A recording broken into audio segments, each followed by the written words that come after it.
A lot of people probably don't give this episode the time of day.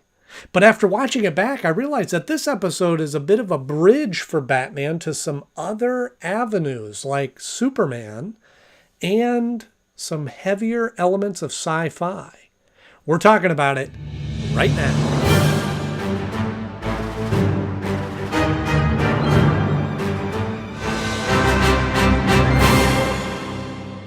Hello friends, welcome back to the show. So glad to see you once again. And if you're new here, it's about time you showed up. We've been waiting for you. This is the show where we talk about cartoons and comics that we grew up on 20 plus years ago. And today we're talking about Time Out of Joint, which originally aired on October 8th, 1994.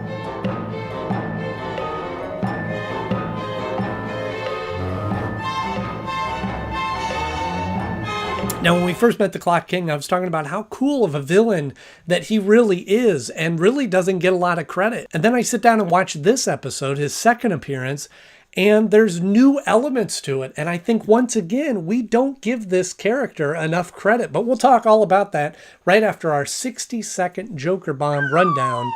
Let's see if I can do it before the explosion. Dick and Bruce are at this auction and they're bidding on things, and it's really boring for Dick Grayson, but he thinks he sees the Clock King in a mirror and he looks back and he's gone and he doesn't understand that, and Bruce bids on this clock, and then all of a sudden before he's able to get it, it disappears. And as they sit back and they watch the tapes, they see a hand come out and Batman pieces it together and goes, "Oh, I bet you it's the Clock King," because Dick Grayson told him it was. And then we cut to where Temple Fugit is working for this professor, and he's working on this device that kind of slows and shrinks time and things like that. And so Commissioner Gordon is saying, well, we better warn Mayor Hill because he's probably going to come after him. So Batman and Robin are staked out at the mayor's office and are looking on and trying to make sure that they stop him. But the Clock King shows up, and he is moving faster than everybody else, so nobody can see him, and that's why we didn't see him earlier. And he comes into Mayor Hill's office and he tries to get him, but he breaks part of his machine and he escapes, and he's able to get into a police car, and he drives away, and Batman pursues him, and then he dumps the police car in a river, and Batman's looking at the schedule and goes, oh, he knows the train schedule. He probably took that train. He took that train back to the professor's office. And so Batman and Robin get into the Batmobile and they head off that way, except there's a device that's put on their car that is making them go faster than everybody else, or slower than everybody else, because they're seeing the times go by, and they lose 48 hours trying to get there, and only are able to get out of that once they shoot the device off. And then they go to the professor, and he's stuck in this time warp thing too. But now, because the time has advanced on them, they only have a few minutes to get back to the dedication of the new courthouse, where Temple Fugit has put a bomb on the podium. And so Batman gets and Robin gets a couple of those devices. They put it on their bat bikes and they stream back to the mayor's office, the courthouse, and they are now in the same time speed as Temple Fugit, and then they are able to stop the bomb and take it away and capture him and send him off to the clink. And there is no way that I did that in time. None. Right on time, as usual. Hey, by the way, did you notice I'm wearing my Back to the Future time travel t-shirt that I got in my loot crate, the latest loot crate? I'm really excited about this episode because I don't think that people give Clock King enough credit. And I, for one, would be in that boat. I think when these episodes came on when I was younger, I kind of rolled my eyes and just wished it was the Riddler. But now watching them, they're really fun. And this episode in particular really kind of ramps him up. Clock King was already a really cool villain, and now he's got this device that actually allows him to control his own time. I don't know quite how to describe it. It slows or speeds up time for him. And that's really cool. What other villain can do that? It's a really cool, I would say, superpower. And like I said, this episode really kind of bridges that gap for Batman, going from, like we talked about, that Batman the Animated Series really kind of focused on kind of these non-superpowered, non-mystical, non-galactic kind of stories. And it's really, for the most part, takes place in Gotham City. And with the exception of like the Ra's al Ghul episodes, they kind of feature everything in the real world, if you will. Then it's an episode like this that comes along that really starts kind of bridging that gap. Now it starts feeling a little bit more like a Justice League episode where they're fighting this kind of superpower sort of thing. Also, side note, is the auctioneer based on Terry Thomas? Who'll start the bidding at 400,000? I believe it was a pretzel. Just curious. Also, everybody thought when they saw the X-Men movie with Quicksilver that they were the ones that invented that technique where Quicksilver's moving really fast, so everything around him is slow. Again, I would spend them with you. Granted, that's a really cool scene, but Batman the Animated Series did it first. Don't move, freeze! I could save time in a bottle.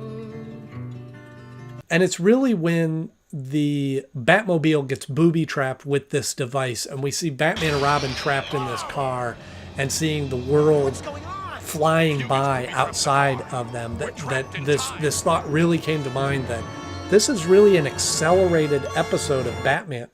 No pun intended, accelerated time. But this is really where the episode starts taking a leap forward towards Justice League. For one, once Batman puts that device on and is running with the bomb, that could have been the Flash. And also, when they are speeding back on their bat cycles, never caught this before, but Robin references Superman. Faster than a speeding bullet. Now, I don't know if he's specifically talking about the Man of Steel himself, but it's the first time that I'm aware of that they even hint to acknowledging that Superman is in this same world as Batman. And obviously once the Superman animated series comes out and Justice League and all that, they're all together. But that line right there for Robin is the first time that I'm aware of anyway in the animated series that they even hint at there being Superman in their world. You really think our guy'll show up? Sure as night follows day. Now, I love sci-fi and I love all types of sci-fi, but I've always sort of been drawn to time travel sci-fi. And I think that probably comes from Back to the Future, growing up watching those movies a lot. And my dad was a big influence on that because he grew up with The Time Machine. You see, we can move in the other three. As the doctor said, up, down, forwards, backwards, sideways. But when it comes to time, we are prisoners. And Bill and Ted's Excellent Adventure was another staple in our household. No way! Yes way! So to see that sort of layer of sci-fi infused in with Batman obviously makes me very excited because it's two of my favorite things put together. And the way that this episode tackles not really time travel, but time bending, time stretching, shrinking, which also in itself is just a cool concept for time travel where I'm moving really fast and you're moving slow or vice versa is just a neat idea. And they really accomplish it really well. No, it can't be. So when it comes time to rank this episode, obviously it's going to fall pretty high on my list as indicated by the way that I've been talking about it.